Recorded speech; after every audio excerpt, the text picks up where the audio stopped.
Hare Krishna, Hare Krishna, Krishna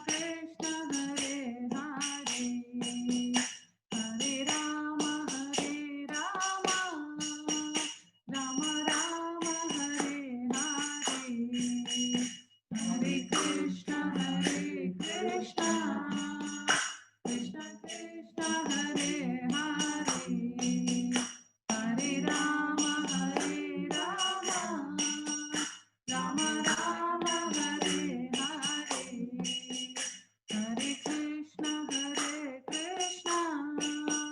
Krishna Krishna, Hare Hare, Hare Rama, Hare Rama, Rama Rama, Hare Hare, Hare Krishna,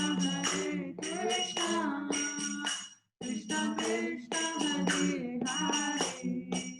Krishna, Hare Hare, Hare Rama, Hare Rama, Rama Rama, Hare Hare, Hare Krishna, Krishna Krishna, Hare Hare, Hare Rama, Hare Rama, Rama Rama, Hare Hare, Hare Krishna, Krishna Krishna, Hare Hare, Hare Ram, Ram Ram, Hare Hare, Hare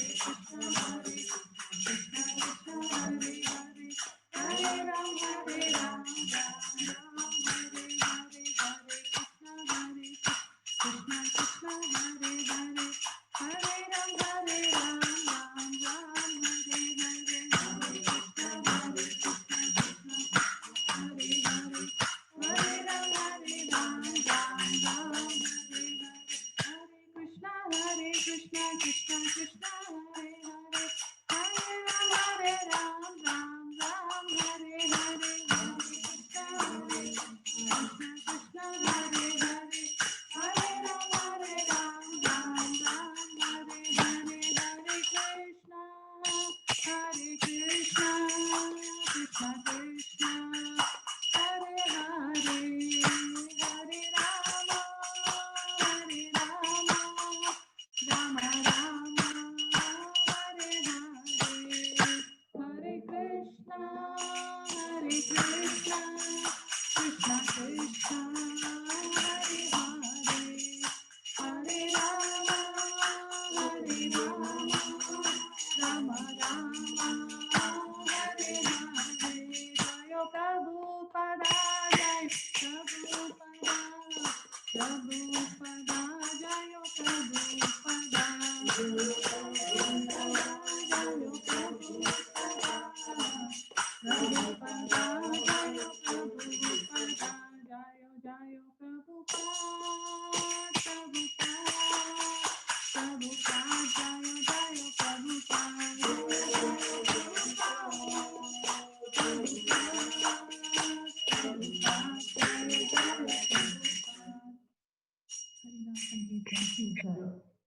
Srila Prabhupada ki jai. Gautimanande Hari Hari Bol. Hare Krishna.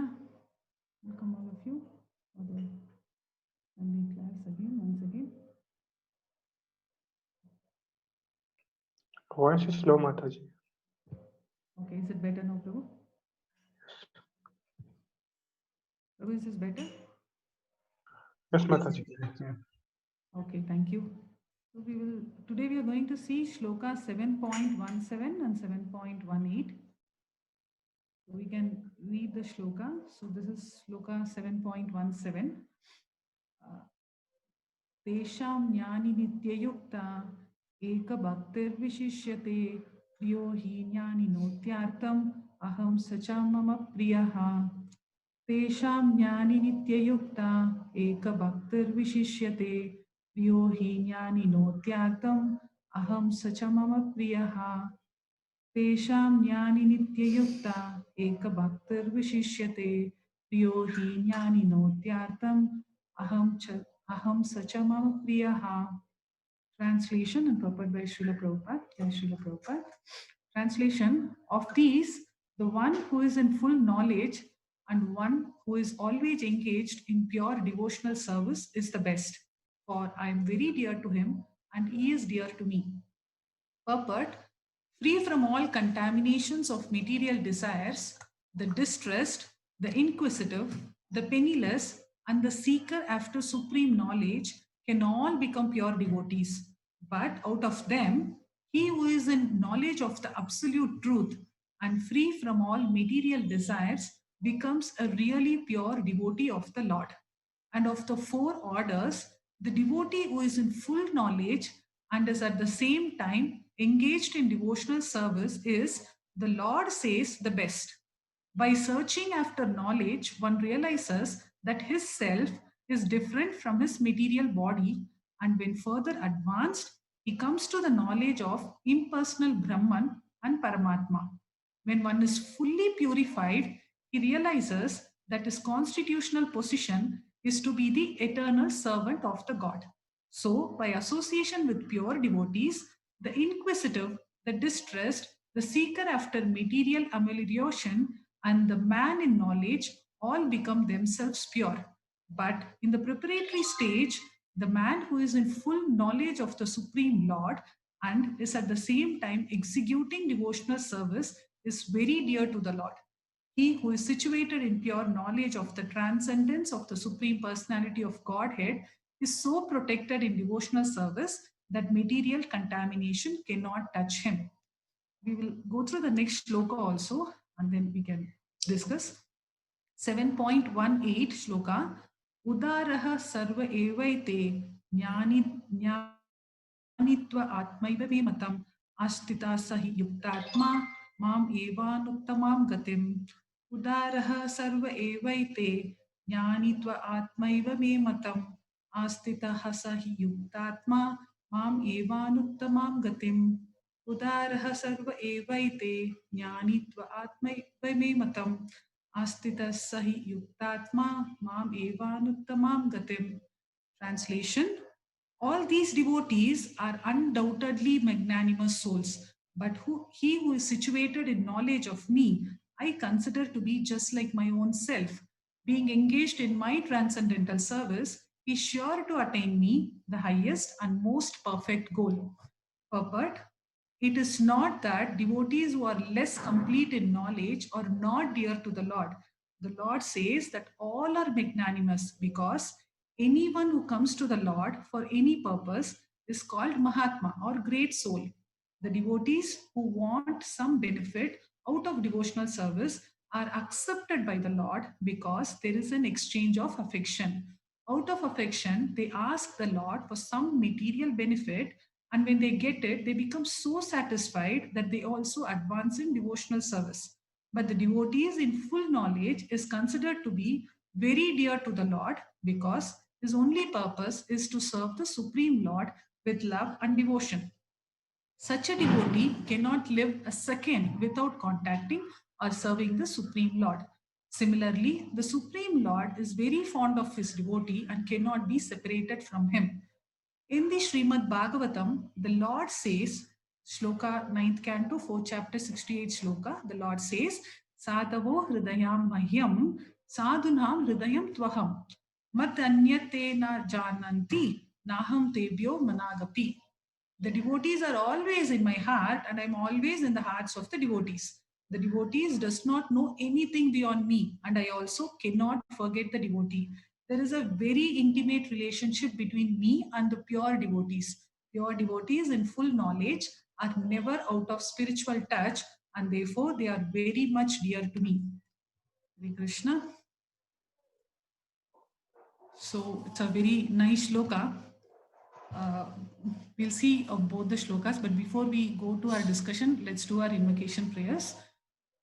Om Ajnana Timirandasya Jnananjana Shalakaya Chakshurun Militam Yena Tasmai Shri Gurave Namaha Shri Chaitanya Manobishtam Stapitam Yena Bhutale Swayam Rupa Kadhamayam Dadati Swapadantikam Vandeham Shri Guru Shri Yuta Padakamalam Shri Gurum Vaishnavamscha Shri Rupam Sagrajatam Sahagana Raghunatanvitam Tam Sajivam Sadvaitam Savadhutam Parijana Sahitam Krishna Chaitanya Devam Sri Radha Krishna Padhan Sagana Lalita Shri Vishakhanvitamscha हे कृष्णा करुणा सिंधो दीनबंधो जगत्पते गोपेशा गोपिका कांता राधा कांता नमोस्तुते तप्त कांचन गौरांगी राधे वृंदावनेश्वरी वृषभानुसुते देवी प्रणमामि हरिप्रिये वाञ्छाकल्पतरुभ्यश्च कृपा सिन्धुभ्य एव च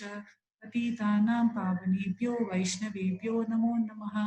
जय श्री कृष्ण चैतन्य प्रभु नित्यानंदा श्री अद्वैता गदाधरा श्रीवासादि गौर भक्त वृंदा हरे Krishna Krishna Krishna Hare Hare Hare Ram Ram Ram Hare Hare Hare Krishna. So this is in continuation with our last shloka 7.16, which Mataji gave the class last week. And 7.16 was about the 4 kinds of people who will be surrendering to the Lord. So the Lord says the 4 kinds who are the distressed, one is looking for some material opulence, and Jignasu, who is the inquisitive, who is looking for the supreme truth, and the Jnani, who is in knowledge. So all of these people come and surrender to the Lord. So in this shloka, Krishna is specifically referring, in continuation, he is saying, out of these 4 people, the Jnani is someone who is very full in knowledge, Jnana, knowledge. So he is very special, because Krishna says, Krishna is about telling about what are the characteristics of this Jnani. So Krishna is saying he is a Nitya Yukta. Nitya Yukta means he is always constantly engaged. Nitya Yukta, constantly engaged in service. And Eka Bhaktir means he is engaged in one pointed devotion, meaning there is no distraction. So that's why Krishna says Jnanis are very special, because they have that knowledge. Why is, where is Krishna telling he is very special? Because Vishishyate means the Jnanis are, they are very special than the other categories of people. The other categories who are the distressed, who is looking for some material benefit and inquisitive. So the Jnanis are better, because he is actually also practically a Bhakta only. But through Jnana, through knowledge, he has come to this platform of Bhakti. We saw it in the purport also, that the Jnanis, they have knowledge about matter, they have knowledge about this something material and what is spiritual. So they have the knowledge about the matter and the spirit, and in spirit also they can easily focus on the supreme personal reality, meaning they understand that we are not the body, but we are the soul, we are the spirit soul. And even in the spirit soul, they understand that there is a supreme truth, which is Krishna. And hence, Krishna says they are very dear, because they understand this. For Jnanis also, the supreme value is none other than the Krishna himself. So Krishna, that's why he's talking about that very intimate relationship he has with Jnani. He says, I am very dear to him and he is very dear to me. So that's a very intimate relation with the God, right? So it's not like he is one other person, but Krishna says the Jnanis are very, very dear to me. And Krishna conveys this. Krishna says, I am in them and they are in me. Now, in many shlokas, or in many stories, usually what we understand is Krishna is referred to as Bhakta Vatsala, meaning he can do anything for his devotees. Or he can say Kripana Vatsala, especially in the Prahalad prayers in Bhagavatam. Krishna is referred to as Kripana Vatsala. Or sometimes he's also said that he's a Dina Bandhu, meaning friend of the fallen. But generally, it is so rare to see that Krishna is saying that he's a lover of the Jnani, because always we talk about the devotees and they are very special, that all of us understand. But here Krishna is saying that he is the lover of Jnani. He says they are very special. That is not, we don't find it very often, that is very rare. Because now we should understand that not that Krishna dislikes this Jnani, because in Uddhava Gita also, Krishna says, Bhakti is the best path of perfection. I think by this time, since we have been going through so many classes and so many Bhagavad Gita lectures, we also understand that Bhakti Yoga is the best and perfect path to progress in devotional service. So Prabhupada always recommends it. But in Uddhava Gita, Krishna says bhakti is the perfect path, but jnana is the second commendable option to perfection. So when we say jnana or knowledge is the second best option, we'll have to be very careful that this is not talking about jnana yoga. This is talking about jnani, meaning who are in specific, knowledge about the supreme law. They are called jnani. So in Bhagavad Gita, we talk about the karma yoga, dhyana yoga, jnana yoga. So here, Krishna is not talking about jnana yoga being the best. Krishna is talking about you having knowledge. The jnani is better because the jnanis are those people who come to him through knowledge. They have the knowledge about the temporariness of the material things, the temporariness of anything that is there in this earthly planets or in this material world. So they understand, they have the knowledge that spirituality is the better goal. So, and hence they do not have material desires. So that is one thing which Prabhupada in his classes also say. We should not mistake this with Jnana Yoga. The Jnanis understand spirituality is better process, and they have knowledge that material desires or material things are very temporary.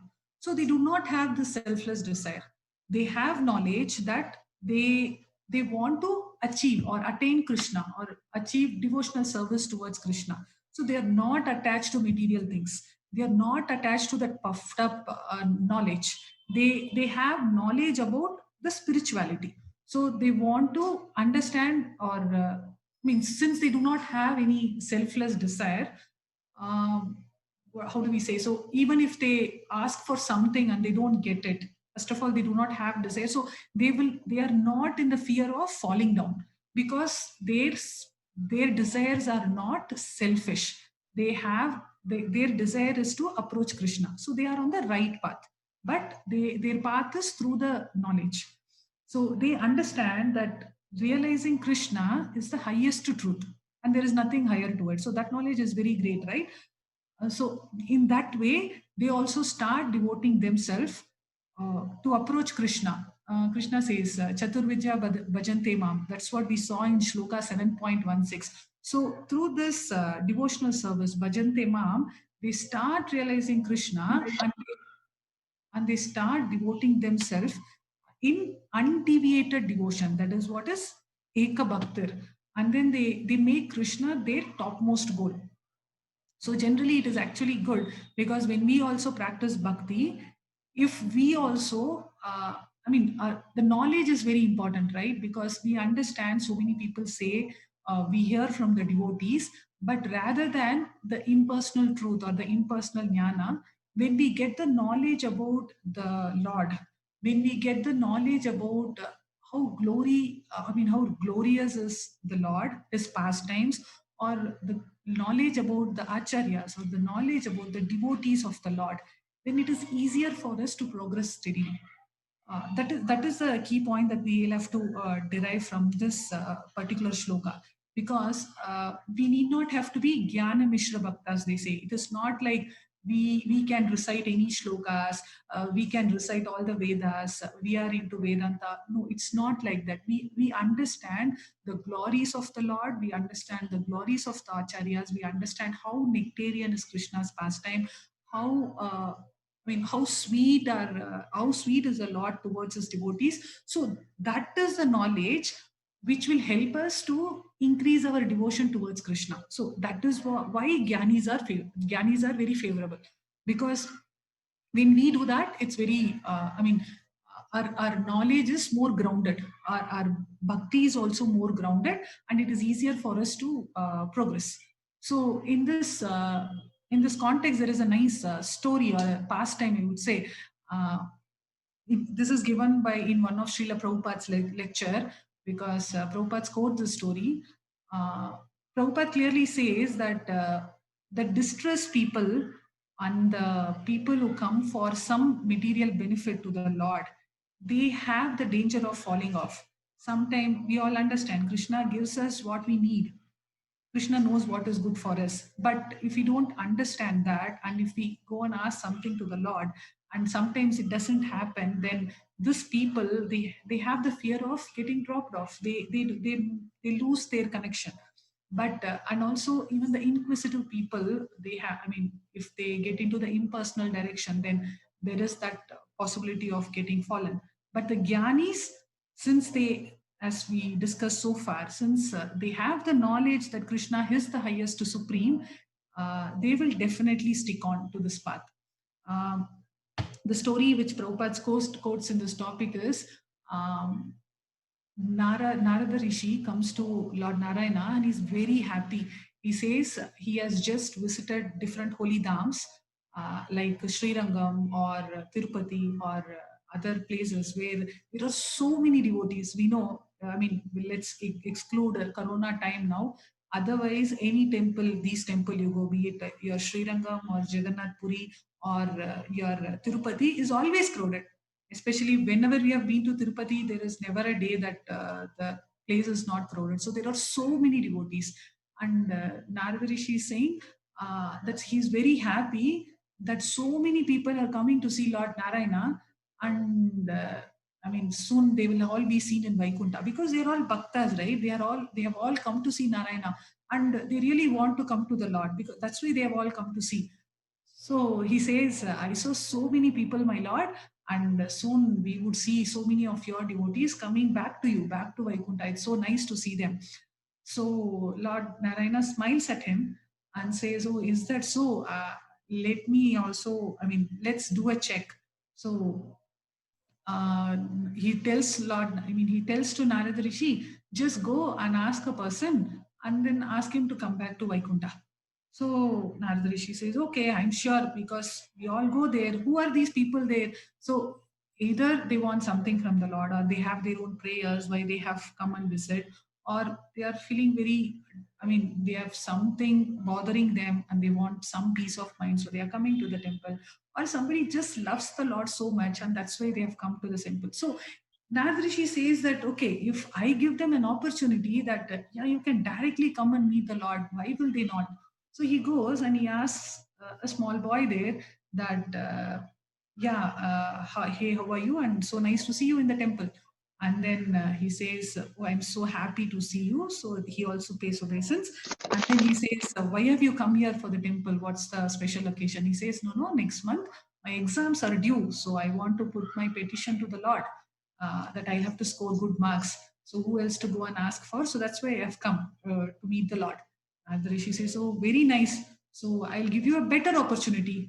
You can come with me and you can directly meet the Lord. He says, wow, that's so nice. I mean, imagine somebody gives us that option today. I don't know. I don't want to guess what maybe your answers are. So this boy is very happy. He says, oh, okay, you're going directly taking me to Narayana. I'm very happy. So, but then he asks, okay, how long will it take for me to come back? Narada Rishi is all puzzled. So you don't come back, right? I mean, Krishna says in Bhagavad Gita, Yad gatva na nivartante tadhama paramam mama. No one goes there, doesn't come back because that's a permanent place. This is our temporary place. Narada Rishi says, no, you don't come back. I'm not taking you to some, tourist spot. I'm taking you to Vaikuntha and you will be there with the Lord. So you need not come back at all. End of all your worries. Then this boy says, no, that is not happening because just now I have prepared for all my exam. I need some more time. And she says, okay, how long do you need? No, I'll have to finish my exams. I'll have to finish my studies because my parents have so much expectations of me that I will do so much for them. And she says, okay. So then this boy grows up. He finishes his exam. Then he gets a good job. Then Rishi says, okay, now you have got a good job. You have earned some money. You can give it to your parents and come back.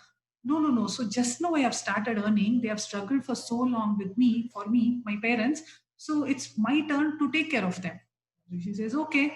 Then after some time, Rishi comes back. That time, this person is married and he has kids. So Rishi says, okay, now you have family also. You have settled in life. Now it's a time for you to come back. He says, no, what are you saying? I just have my kids. So I'm responsible for their future. Who will take care of my family? Is that not right that I leave it now and come? I need some more days. She says, okay, fine. So he goes back, and the children are now grown up, and they are married now. They are also married. So Narad Rishi comes back and says, okay, Baba, now you have taken care of your parents. Now your children is also married. Now you don't have any responsibility. At least now, so you should come. He says, no, no, I have not seen my grandchildren. I mean, how can I finish my life? That would be a dream of any grandparent to see their grandchildren. So I would want to see my grandchildren. So give me some more time. So that's what happens. So after that, the story goes on. So the person is never ready, right? So, I mean, the point here is he came to temple, he wanted to see Lord Narayana, but what was missing there? The knowledge that Lord Narayana is the ultimate goal and Vaikunta is the ultimate destination. That was really missing. I mean, he was thinking that he was taking care of his family, he was running the show there, and he has something or other always that is keeping us materially in this world. And unless we have that knowledge that this temporary things, the Maya is always there to keep us stuck here. I mean, one after another, right? One more promotion, one more house, one more investment, our kids, our grandkids, marriage, everything. So the life throws lot of surprises and lot of opportunities for us to say that, yeah, I'm having a great life here. But unless we get this knowledge that these are temporary, my ultimate goal is not this. My ultimate goal is go back to Godhead. If we don't have that jnana, then I think, I mean, it's not easy for us to move to the next level. So that is why Krishna says that this jnani who has that knowledge, and he will have undoubted or undeviated devotion that I am the topmost goal, and that is why he is very dear to me. I think this pastime is really helpful in understanding that. Yeah. So I mean, just continuing with this, because in 7.17 shloka, Krishna says, 1.6 he says all the four people. In 7.17 he says how Gyanis are more special to him. And in 7.18 also he continues, but all these four souls are very magnanimous. Krishna uses this word, udarataha, meaning magnanimous. How are they magnanimous? Because, I mean, people go to Krishna for some material benefit, like I want to get married, I want a promotion, I want to have a better job, I want to, have children, my children should get married. So we always have that order list, right? So those are one of the people. And some people, they are very inquisitive. And I mean, out of the four, only one Jnani says he is in knowledge, but Krishna says all of them are magnanimous. So, why is Krishna saying that is because the bhakti or the love that we have is something which Krishna doesn't forces it on us. Krishna can continue everything. He's the supreme controller. He's the Ishvara. But Krishna has given us this free will. We have seen it, right? What is the free will? That we can choose to love Krishna. We can listen, we can turn our side to Krishna or we can turn our back to Krishna. Krishna doesn't say, Krishna can, it take a moment for Krishna to make us all his followers. He can make all of us Krishna conscious just like that, right? But that would be like doing a slavery kind of a thing, because it should come automatically, it should come out of love. So that is why we all have the free will to take this path. So Krishna says, but Krishna doesn't forces us to love him. We have seen in the second chapter also, he is as a Paramatma residing, but he is just a witness. He does not interfere in any of the activities. Of course, a sanction is needed, but Krishna does not interfere, but witnesses all the karma that a soul has to go through. That's what Krishna does. So here, when Krishna sees that these souls comes to him not only for selfless desire, not only out of love, but comes for anything, like I want this, I want that also, or comes because I'm feeling very bad or I'm distressed, or comes for some inquisitiveness also, he's very grateful, because Krishna says that that soul, he has that love for me in his heart, which I have not forced it. It has come out of his own free will. That's why Krishna says they are very charitable, they are very magnanimous, they are great souls, right? Krishna says that I mean, he has this hunger for bhakti.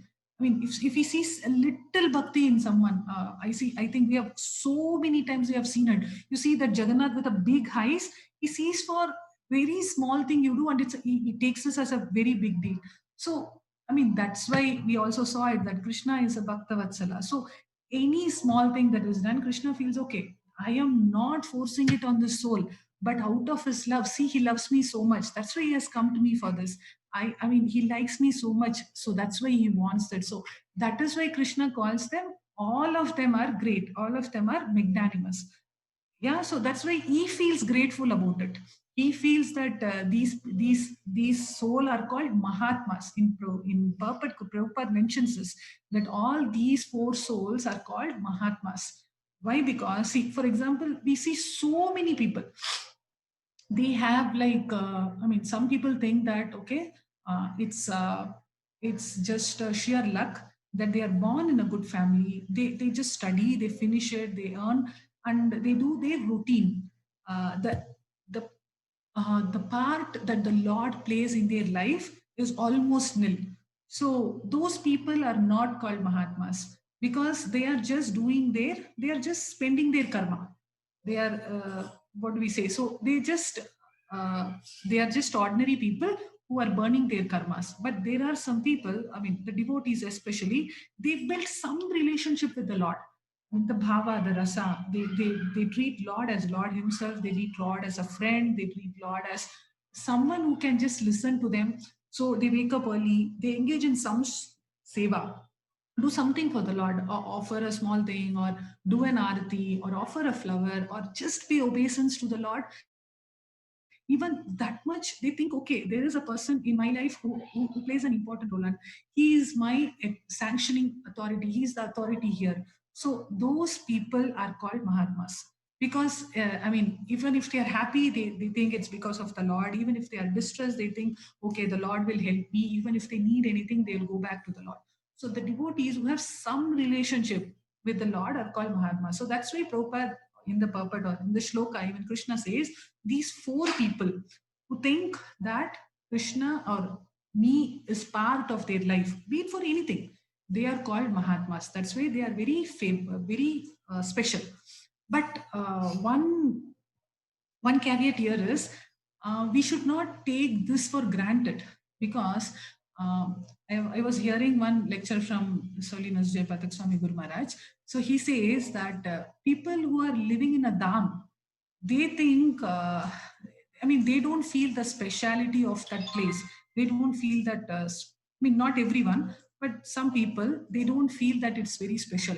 People come all over from different places to visit the dham, to take darshan of the deities there. But people who stay there itself, they might take it as something for granted. They are right here types.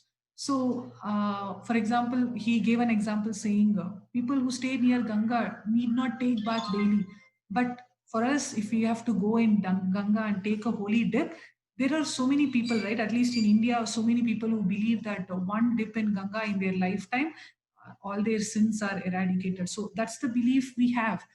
I mean, that's actually true as well. And the piety of Ganga, the importance of taking a Ganga bath, people realize more. Similarly, if we are not, I mean, if we are in a dham, we cannot take it for granted saying, okay, I am in dham, I can do my rounds later in the day also. I need not wake up early. The dham has its own special effect, so things will be taken care. So that is one thing that we will have to be very clear about. That's what uh, uh, Krishna says. I mean, that's what Guru Maharaj says in that lecture. Because out of these four people, so Krishna continues like this: the four people who are Mahatmas. Even here again, he stresses that important part which Jnani has. Krishna finishes the sloka saying that my devotees are more dear to me than my own self.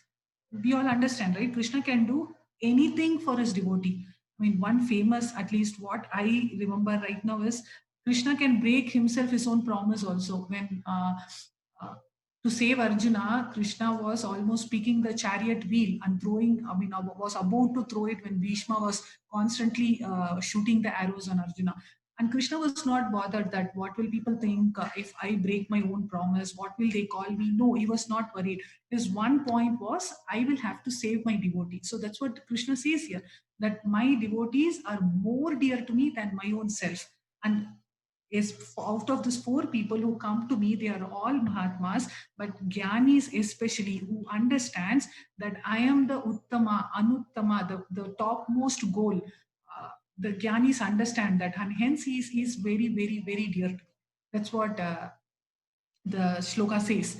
So, Guru Maharaj also gives one more example when he says you should not take things for granted. So, Guru Maharaj says that there is this Bengali story which was quoted by Bhakti Siddhanta Saraswati Thakur. Here, the man was, he was a railway guard. He was working in a railway station as a railway guard. And hence, he was staying in the railway quarters very close to the railway station. So, it's routine is he works in the railway station and lives close by. So one day he has to take the railway station, train to a different place, and his wife was saying, I think you will have to hurry up. It's time for you to leave because you're late already. And Krishna and that person says, no, no, no, it is our house is just next to the station. Why hurry? I know when the train comes, I know when the train leaves, and it's my daily routine. I know how the station works. So he says, no, it's fine. Then his wife says, no, but I think if you are late, you will miss this train. Then he says, no, no, no, the train has not come yet. So it's okay. And when the train comes, I can just leave any minute. I just stay next door and I can go anytime. So then suddenly he hears the train horn. It's ringing. So this wife says, it's at least time now. Then suddenly he says, oh, he ran, he ran. And the train left. He missed it. So the wife tells him, see, I told you the train is leaving. You did not know. So now I understand. People say that who are close to the station, they miss more trains than others who stay far because you take it for granted, right? So when we also think that, okay, I need not finish my 16 rounds in the morning, I can do 4, 4, 4, 4. I remember somewhere Prabhupada said that we can do 4 before breakfast, 4 before lunch, 4 in the evening, and 4 in the dinner. Then we think, okay, I'll do it now. Then I have a meeting to attend, I can do it. Then I have something to attend for, I can do it later.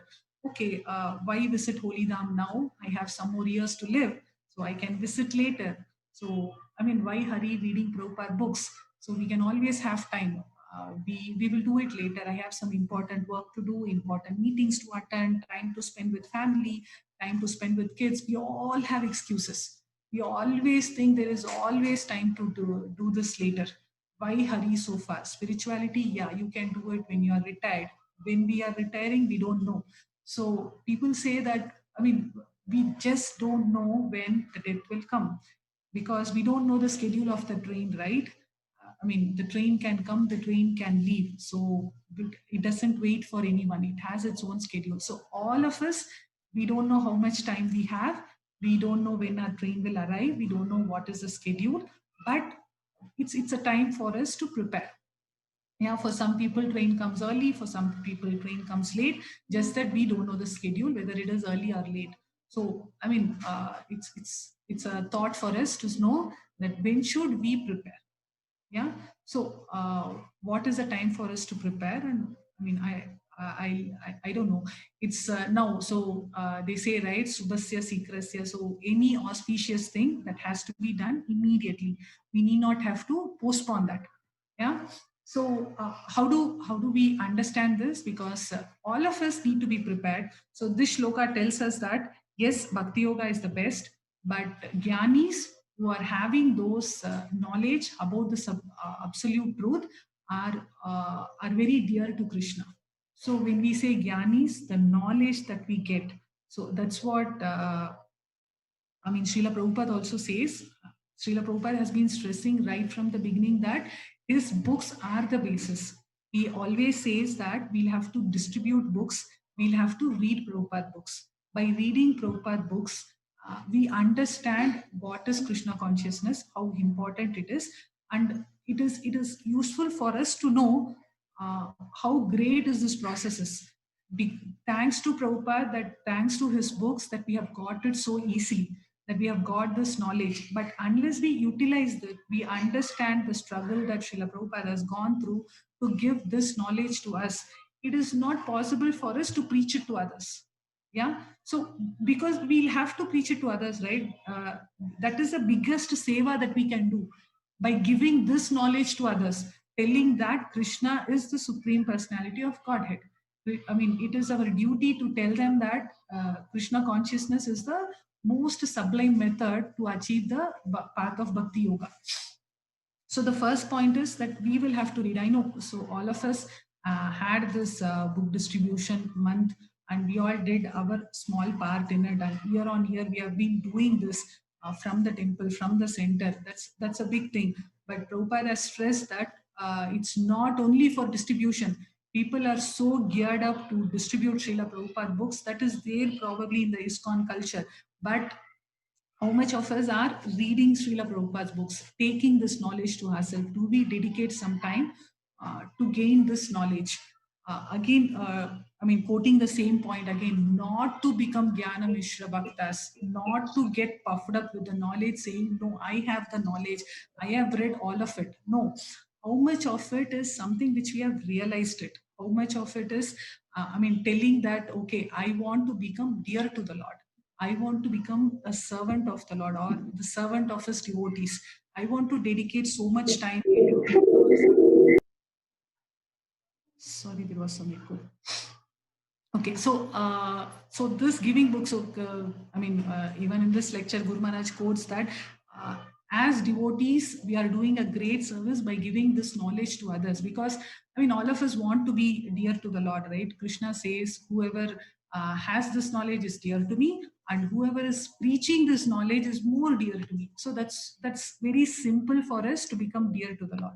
I know all of us want to be that special and that dear to the Lord, and the options given here are very simple. So we have this seva of giving this knowledge and also reading Srila Prabhupada books. So let's take that resolution to read Srila Prabhupada books and gain our knowledge and progress in this path. Yeah, so that's all I had for today. If there is any question, I can take up. Anyone has any question? We are ahead of time. Otherwise, I can give one more pastime. Any question anyone has?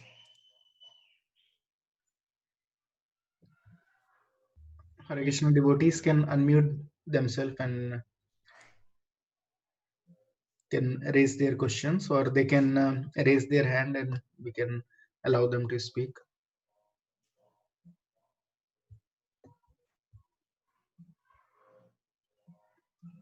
I think no questions. All of us are very clear.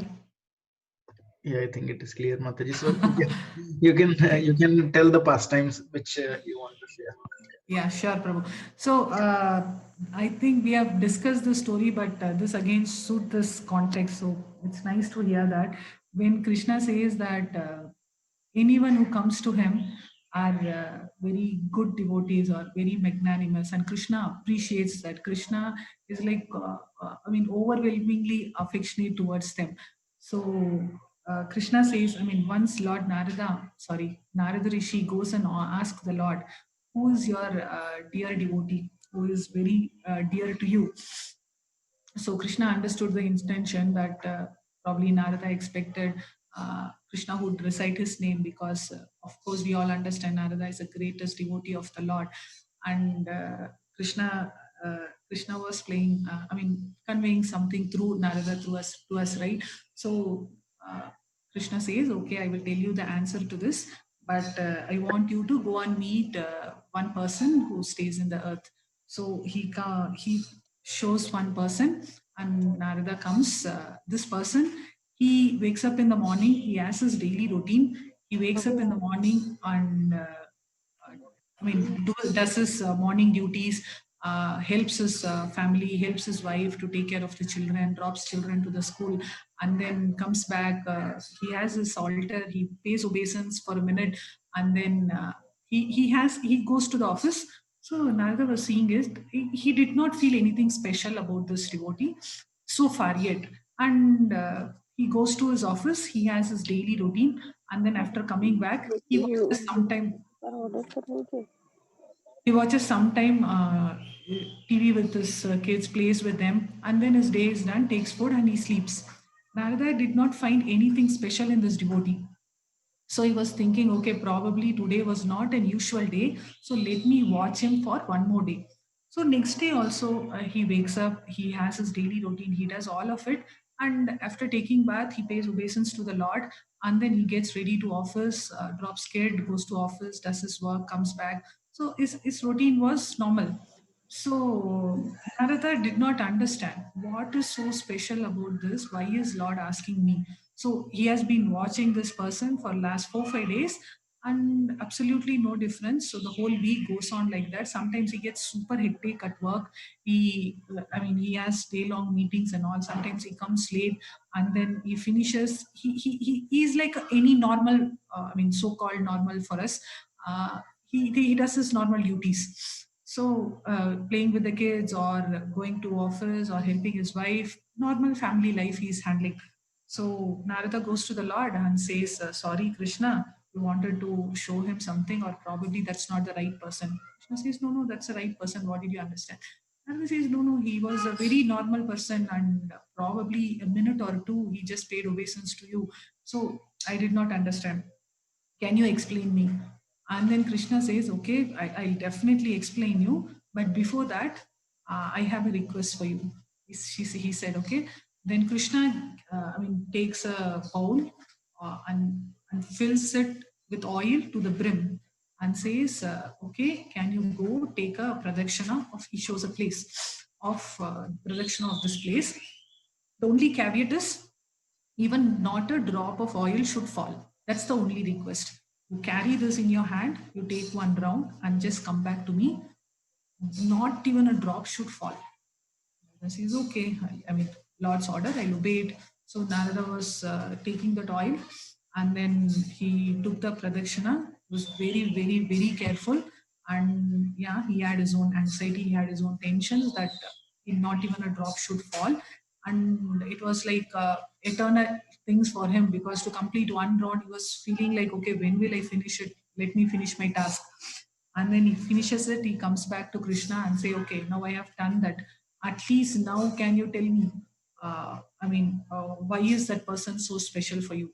Then Krishna asked him that while you were doing this pradakshina, taking this oil bowl in your hand, can you tell me how many times did you think of me? Narada was surprised. Think of you? Yeah, how many times did you think of me? Krishna, you gave me such a difficult task that I'll have to carry this. I was so much engrossed that I should not drip oil. I should carry it. I should finish my round. And so many things were running on me, and I was always tensed about completing the task in perfection. And in that thing, it was very difficult for me to think of you. So I did not.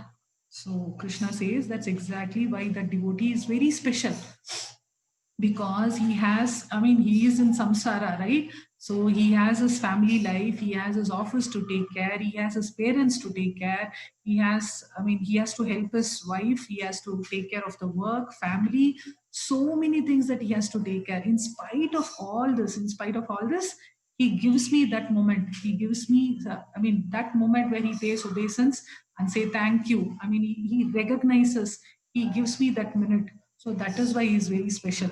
Can we understand how much Krishna loves us? Even if we give him a minute, in spite of all of our tensions and anxieties and work and whatever we say, we are stressed. So Krishna looks for that minute that we give for him. That's why Krishna says, for anything, be it for anything, you come to me, they are special souls.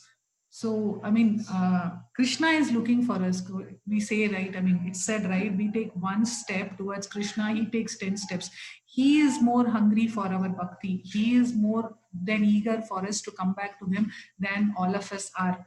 So, this pastime, this is so wonderful that however busy we are, even if we think of once Krishna that you are there, pay that obeisances. If Krishna can be so happy, imagine that when we chant or when we read his book, when we preach his glories, how happy that Krishna would be.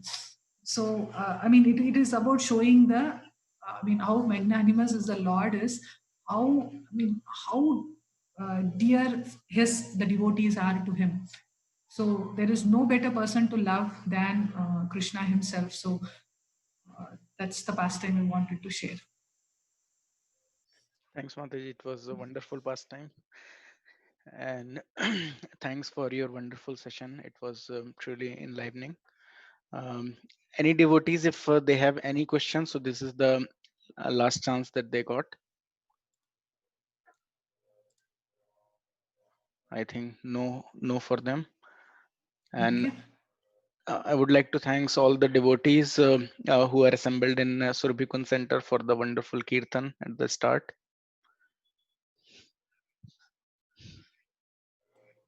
That was so nice to see all of them in the center. Thank you all for giving me this opportunity. Thank you very much. Hare Krishna. Thank you, Mataji. Hare Krishna. Thank you for the wonderful. Thanks. Thank you. Hare Krishna.